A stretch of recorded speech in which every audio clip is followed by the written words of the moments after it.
नमस्कार, मैं हूं पुष्पेंद्र चौधरी और आप देख रहे हैं इंडिया वॉइस। सांगा पर संग्राम और इसी मुद्दे को लेकर करेंगे चर्चा में शामिल होने के लिए हमारे साथ वीर प्रताप सिंह राष्ट्रीय अध्यक्ष हैं करनी सेना भारत के, वो हमारे साथ जुड़ चुके हैं। वीर प्रताप जी, आपका बहुत बहुत स्वागत है। और जिस तरीके से करनी सेना बवाल करने से लगी हुई है, दूसरी तरफ राणा सांगा के जो उन्होंने जवाब दिया, जो भी बयान चला, बयान को लेकर जिस तरीके से करनी सेना ने सांसद के आवास पर जाकर विरोध प्रदर्शन किया, हंगामा किया, तोड़फोड़ की, क्या कुछ आगे की आपकी रणनीति है? क्योंकि उन्होंने तो साफ कर दिया है कि माफी मांगने की बात है ही नहीं और माफी मांगेंगे भी नहीं। पहले तो मैं आपको धन्यवाद कहना चाहूंगा कि आप लोगों ने हम लोगों की बात रखने का मौका दिया।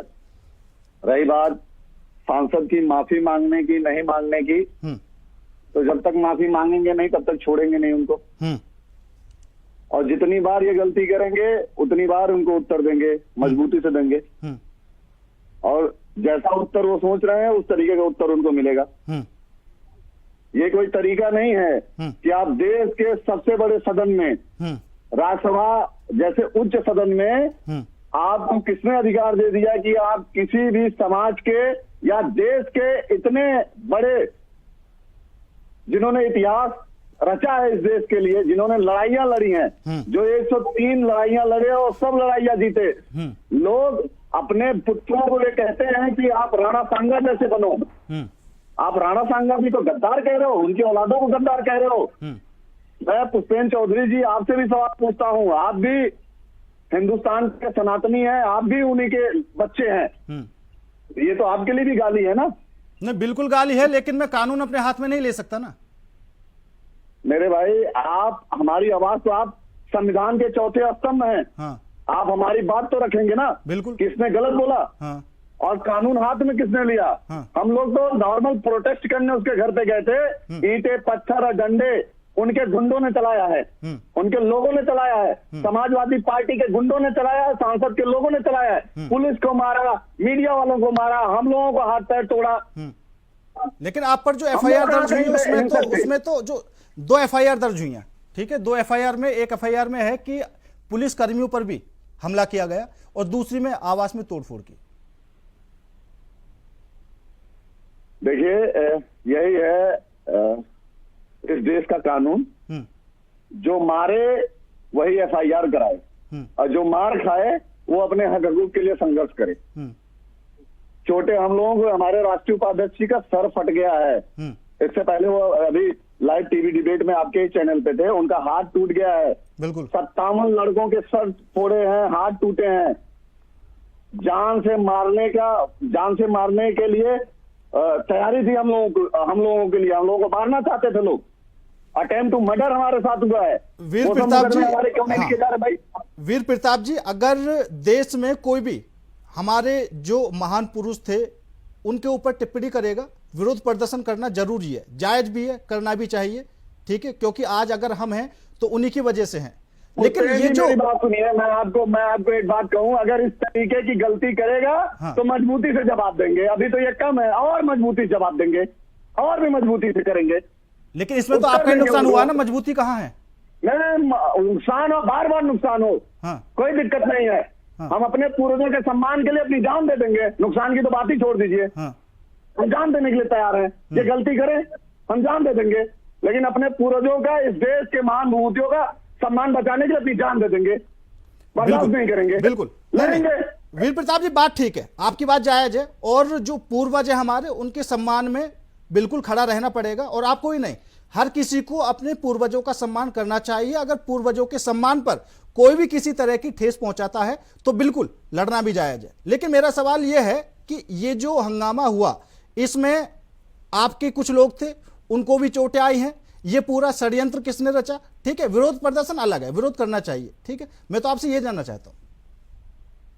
षड्यंत्र समाजवादी पार्टी के सांसद और समाजवादी पार्टी के लोगों ने रचा। उनको पता था कि हम लोग आ रहे हैं। आप वीडियोस देख लिए, 500 से ज्यादा लोग उनके इकट्ठे पहले मतलब थे। आपने पहले ही चेतावनी दे दी थी? प्रताप जी, क्या बोल रहे थे? आपने पहले ही चेतावनी दे दी थी कि हम आ रहे हैं आवास पर। हाँ, तो उनकी तरफ से भी तैयारी थी कि हम आ रहे हैं ये पूछने कि तुमने गद्दार बोला, गद्दार की संतान बोला, तो वो संतानें आ रही हैं कि तुम सामने से मुझे गद्दार बोलो। इस देश का संविधान और कानून अपने हक हकूक की लड़ाई लड़ने की बात करता है पुष्पेंद्र जी, और वही हक हकूक के लिए हम लोग गए थे। हम लोगों के सामने गद्दार बोल के देखो, बोलो ना गद्दार। गद्दार बोलना था तो आप 500-1000 लोगों की भीड़ लेके हमारे और हम लोगों पे और पुलिस वालों पे अटैक करोगे, और उसके बाद आप सिंपैथी कार्ड खेलोगे, ये नहीं चलेगा। आप वीडियो देख रहे हैं, वीडियो भी चल रही है सामने, ये जो तोड़फोड़ करते हुए नजर आ रहे हैं, ये कौन लोग हैं? ये आपकी तरफ से हैं या फिर सब? हाँ। ये उन्हीं के लोग हैं जिन्होंने तोड़ा, जो उन्होंने पुलिस को मारा, हम लोगों पे ईंटें पत्थर चलाए, ये उन्हीं के लोग हैं। हाँ, लेकिन आरोप लग रहे हैं करनी सेना पर कि वो आवास में आए और सब कुछ तोड़कर चले गए। वहां पर जो बाद में वीडियो आई, अभी तोड़फोड़ करनी सेना को पुलिस ने पहले रोक लिया था, जगह जगह जगह बैरिकेडिंग करके। एक गाड़ी से हम लोग 10, 12, 15 की संख्या में थे। 10, 12, 15 की संख्या में लोग क्या क्या कर सकते हैं, आप बताइए ना जरा। अभी एक वीडियो और वायरल हो रहा था, शायद उसमें आप भी हैं और कोई ओकेंद्र राणा भी है। जानते हैं आप ओकेंद्र राणा को? हाँ, सब भाई हैं अपने। हाँ, तो शर्ट पर खून वगैरह भी लगा हुआ है, क्या है ये समझ में नहीं आया कुछ। क्योंकि हमारे राष्ट्रीय उपाध्यक्ष जी का सर फट गया था। हाँ। एक हमारी टीम का बच्चा था जिला अध्यक्ष, उसका सर फट गया था, उसमें 47 टांके लगे हुए थे। हाँ। ओकेंद्र राणा का सर फट गया था। हाँ। हम लोग उन लोगों को गाड़ियों में उठा के बैठा रहे थे, तो पूरा ब्लड हम लोगों के ऊपर आ रहा था। आप भी हैं, अगर आपके किसी एंकर को, आपके भी किसी भाई को चोट लगेगी तो आपका क्या फर्ज बनेगा? आप उनको अपने साथ लेके जाओगे कि वहीं छोड़ दोगे? नहीं, बिल्कुल साथ लेके जाएंगे। तो वही हम लोगों ने किया, और घायल शेर है हम लोग, घायल किए हैं ये लोग। अभी आगे की क्या कुछ माफी नहीं मांगेंगे। वहीं आगरा के बगल में धौलपुर जगह है, हाँ। वहीं पे राणा सांगा जी की समाधि है, स्थल है। हाँ। ये सांसद वहीं जाके नाक रगड़े, हाँ। तो उसको माफ करने के बारे में हम लोग सोचेंगे। नहीं तो ये समाजवादी पार्टी के नेताओं के श्रेय पे जो बार बार कह रहा माफी नहीं मांगेंगे, माफी नहीं मांगेंगे, तो फिर ये ठीक है। समाजवादी पार्टी देश में एक अलग राजनीति का कॉन्सेप्ट ला रही है। ठीक है वीर प्रताप जी, ये जात धर्म मजहब में बांटने वाली पार्टी ये शुरू से ही औरंगजेब को, बाबर को अपना आका मानती है। गुंडे, जितने भी इस टाइप के गुंडे हैं जो सरकार, इनकी सरकार में पले बड़े हैं, ये उनके सरपरस्त हैं, इनके लोग हैं। सब समाजवादी पार्टी से फंडेड लोग थे जो वहां पर उपद्रव किए। ठीक है वीर प्रताप जी, अभी एक सवाल और है, क्योंकि अभी मैंने सर्च किया और मैं जानकारी भी जुटा रहा था कि क्या कुछ मामला था, कैसे कैसे क्या कुछ हुआ। तो अभी जो ओकेंद्र राणा का नाम निकलकर सामने आया, तो पुलिस छानबीन भी कर रही है और कई टीमें भी लगाई गई हैं उनको गिरफ्तार करने के लिए। ठीक है, दूसरा मैंने उनके बारे में थोड़ी जानकारी और जुटाई, तो वो सामाजिक दृष्टि से अगर देखें तो सभी समुदाय से उनका 36 का आंकड़ा रहता है। देखिए, आपको मैं एक बार बताऊं, हाँ। किसका 36 का आंकड़ा है, किसका 66 का आंकड़ा है, आई डोंट नो क्या है। हाँ। बट अगर समाज की लड़ाई जो लड़ रहा है, जो राष्ट्र हित के लिए लड़ रहा है, समाज के लिए लड़ रहा है, लोगों के हक हकूक की लड़ाई लड़ रहा है, तो कहीं ना कहीं इस देश में दो टाइप का धड़ा होता है, एक पॉजिटिव नेरेटिव्स वाले, एक निगेटिव नेरेटिव्स वाले। तो निगेटिव नेरेटिव्स के लोग बहुत हैं, वो आपके भी बारे में है, वो मेरे भी बारे में है, वो इस देश के तमाम महापुरुषों के बारे में। यही देश है, यही लोग हैं जो इस देश में धर्म को नहीं मानते हैं, भगवान राम को नहीं मानते हैं, भगवान कृष्ण को नहीं मानते हैं, यहाँ पे मंदिरों में मूर्तियों को नहीं मानते हैं, तमाम ऐसी चीजें हैं। तो आप वो तो उनका व्यक्तिगत पर्सनल चीजें हो सकती हैं। नहीं, व्यक्तिगत नहीं है, व्यक्तिगत नहीं है। अगर कोई इंसान समाज में भड़काने वाली बातें करे, व्यक्तिगत नहीं है। ठीक है, अभी जो ये मामला हुआ है इसमें कह सकते हैं। वीर प्रताप जी सुनिए मेरी बात, प्रताप जी मेरी बात सुनिए। भड़काने वाले मामले से मुझे कुछ लेना देना नहीं है। मेरी बात सुनिए, मेरी बात सुनिए, मैं ये इतना नहीं जानता हूँ। मेरी बात सुनिए, अभी जो ये मामला हुआ है इसमें कह सकते हैं कि जायज है कि भैया महान पुरुष के बारे में कुछ गलत बोला है और करनी सेना विरोध प्रदर्शन कर रही है, बिल्कुल जायज है, करना चाहिए।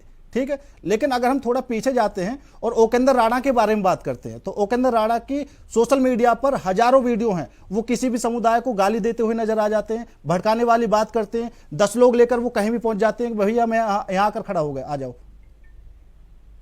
जब कभी भी कोई आपको किसी भी तरीके से डिमोटिवेट करेगा, या आपके पूर्वजों के या आपके इतिहास पे, पूर्वजों वाली बात अलग है, आप समझे, पूर्वजों वाली बात अलग, उसमें तो हम भी साथ खड़े हैं आपके। पूर्वजों वाली बात अलग, वो उसमें तो हम आपके साथ ही खड़े हैं और जायज है। ठीक है, और जब सम्मान की बात आए तो खड़ा होना चाहिए। ठीक है, कोई अभी इतना ताकतवर नहीं हुआ कि बाबर को आगे कर देगा और जो हमारे महान पुरुष हैं उनको पीछे कर देगा। ये तो नहीं चलेगा इस देश में। पुष्पेन जी इतना ताकतवर जरूर है कि राज्यसभा में खड़े होके हमारे राणा सांगा जी को गद्दार और उनके औलादों को गद्दार बोला जा रहा है। आप कह रहे हैं ताकतवर नहीं है, इससे ज्यादा ताकतवर क्या चाहिए? उनके लोग मार रहे हैं, ऊपर से मुकदमा लिखवा रहे हैं, वो ताकतवर नहीं है? वो देश में अलग धारा एक तैयार कर रहे हैं, वो औरंगजेब और अकबर, बाबर और अकबर को के वंशज अपने को बता रहे हैं। और क्या चाहिए? यहाँ पे ये वही लोग हैं जो धर्म के नाम पे तलवारों से हमारे घर की औरतों को काटे हैं, जबरदस्ती उनको अपने धर्म में कन्वर्ट किए। और क्या देखना चाहते हैं? अगर पॉलिटिक्स की बात करते हैं तो पॉलिटिक्स में जैसे कई समुदाय के लोग और राजनीतिक लोग, खासकर समाजवादी पार्टी के लोग कह रहे हैं कि भाई एक दलित सांसद के घर पर हमला कर दिया। यहां तक कि खुद जो मायावती हैं, दलित समाज से आती है, उन्होंने साफ तौर पर स्पष्ट कर दिया है कि नहीं, उनको दलित मत गिनिए, वो सांसद हैं तो सांसद के रूप में ही गिनिए। दलित समुदाय क्या होता है? दलित का नाम लेकर क्यों उनकी तरफ आप झुकने की कोशिश कर रहे हैं? बिल्कुल नहीं झुका जाएगा। अभी मुझे आज पता चला खड़गे जी के बयान के बाद कि वो दलित सांसद है। उससे पहले मुझे ये नहीं पता था कि ये सुमन दलित हैं कि क्या हैं। ये समाज में एक घड़ा तैयार कर रहे हैं कि ये किसी भी समाज के महापुरुष और इस देश के महापुरुष के बारे में गलत बोल रहे हैं। और रही बात जो दलित की बात कर रहे हैं, तो मायावती जी से बड़ा दलित नेता कोई नहीं है इस देश में। और 1995 में अखिलेश यादव जी के पिताजी की सरकार थी, समाजवादी पार्टी की सरकार थी, और लखनऊ के BVIP गेस्ट हाउस में मायावती जी के साथ क्या हुआ था ये पूरा हिंदुस्तान और पूरा हिंदुस्तान का दलित समाज जानता है। बिल्कुल सही बात। उसके बाद 2012 से 2017 की जब सरकार बनी समाजवादी पार्टी की, जब अखिलेश यादव जी इस प्रदेश के मुख्यमंत्री बने, तो दूसरे दिन अंबेडकर मैदान जो मायावती जी ने बनाया था उसमें अपनी और कांसीराम जी की प्रतिमा लगवाई थी। दूसरे दिन समाजवादी पार्टी के गुंडों ने उस प्रतिमा को तोड़ा। क्या वो दलित चिंतक थे क्या जिन्होंने प्रतिमा को तोड़ा? वो दलित विरोधी हैं जिन्होंने प्रतिमा को तोड़ा, समाजवादी पार्टी के लोगों ने तोड़ा। उसके बाद समाजवादी पार्टी में एक सुपर CM होते थे आजम खान जी, आजम खान का बयान है 2016 में, उन्होंने बकायदा बयान दिया और उसको आप कोट करिए, वीडियो चलाइए।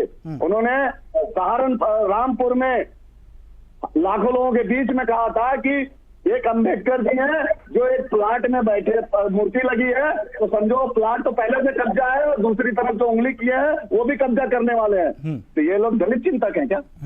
इनको वोट चाहिए। ये PDA का फार्मूला चला रहे हैं। PDA का मतलब है परिवार डेवलपमेंट एजेंसी।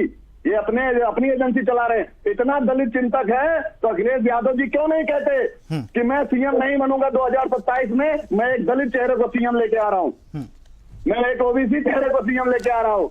अच्छा वीर प्रताप जी, ये मैं एक बात कहना चाहता हूँ पुष्पेन चौधरी जी, ये एक OBC के बड़े नेता हैं। मौर्य जी जो उत्तर प्रदेश के डिप्टी CM है, उनको ये स्टूल मिनिस्टर बोलते हैं। ओम प्रकाश राजभर के बारे में क्या बोलते हैं? OBC नहीं है।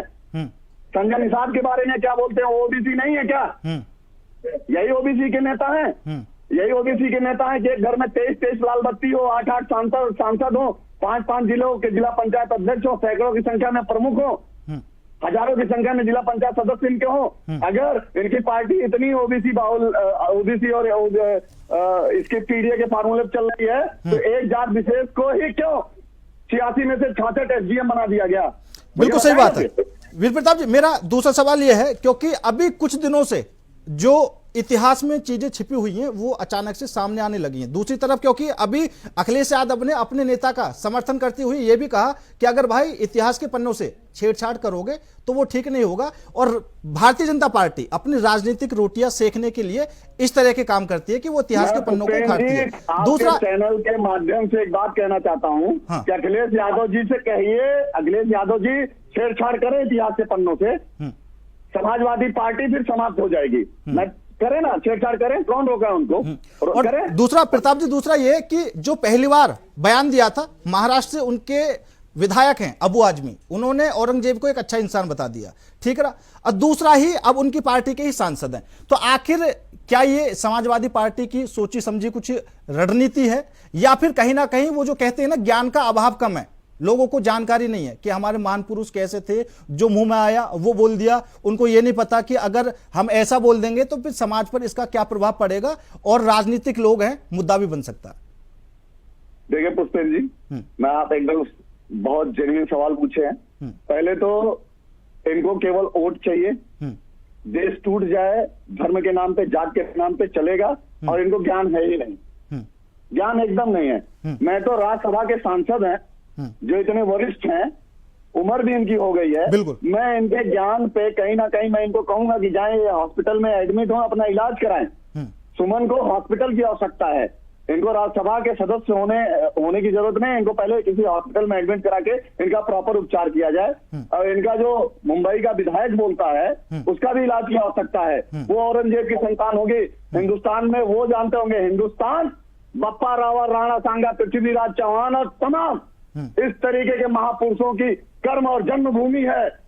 और मुझे गर्व है कि मैं हिंदुस्तानी हूं, और मुझे गर्व है कि मैं राणा सांगा का वंशज हूं, उनका बेटा हूं, उनका डीएनए। बिल्कुल मुझे गर्व है इस बात का। बिल्कुल प्रताप जी, अभी मेरे वंशज और मेरे देश के किसी भी स्वाभिमानी व्यक्ति के बारे में कोई भी कमेंट करेगा, उत्तर मजबूती से करनी सेना देगी और दमदारी से देगी, बार बार देगी। बिल्कुल, अभी पृथ्वीराज चौहान जी के नाम से एक नाम याद आ गया, शेर सिंह राणा, जानते होंगे शायद आप। हाँ जी, जानते हैं। हाँ, अभी उनका एक बयान भी आया कि रामजी लाल सुमन जो हैं, उन्होंने जो बयान दिया है, ठीक है, वो जब काबुल गए थे तो वहां पर से वो पृथ्वीराज चौहान की मिट्टी लेकर आए थे, तो उन्होंने साफ तौर पर कहा कि मैं बाबर की कब्र भी देखकर आया हूं, और ये जो सांसद है उनको मैं वहां पहुंचा भी दूंगा। इनको पहुंचाने का सब व्यवस्था हम लोग कर देंगे। फातिमा जाके पढ़े वहां पे, फतिया पढ़ ले, फतिया जाए, काबुल चले जाएं, बाबर की कब्र पे वहां जाके नाक रगड़ ले कि मैं गलती से यहां आ गया, मुझे यहां होना चाहिए। ठीक है प्रताप जी, लास्ट सवाल 12 अप्रैल की क्या तैयारी आपकी? मजबूती से राणा सांगा जी के जन्म दिवस को मनाएंगे, मजबूती से मनाएंगे, पूरा देश मनाएगा। 12 तारीख को उनकी जन्म शताब्दी है, उसको मनाया जाएगा मजबूती से। चलिए ठीक है प्रताप जी, आपसे चर्चा करके काफी ज्यादा खुशी हुई, और आपने हमारे लिए इतना समय निकाला, आपका बहुत बहुत धन्यवाद। तो जिस तरीके से अब सियासी संग्राम पूरे देश में छड़ा हुआ है, करणी सेना आगे क्या कुछ रुख अपनाएगी वो देखने वाली बात होगी। फिलहाल मेरे साथ इस खास पेशकश में इतना ही। बाकी देश और दुनिया की तमाम खबरों के लिए देखते रहिए इंडिया वॉइस।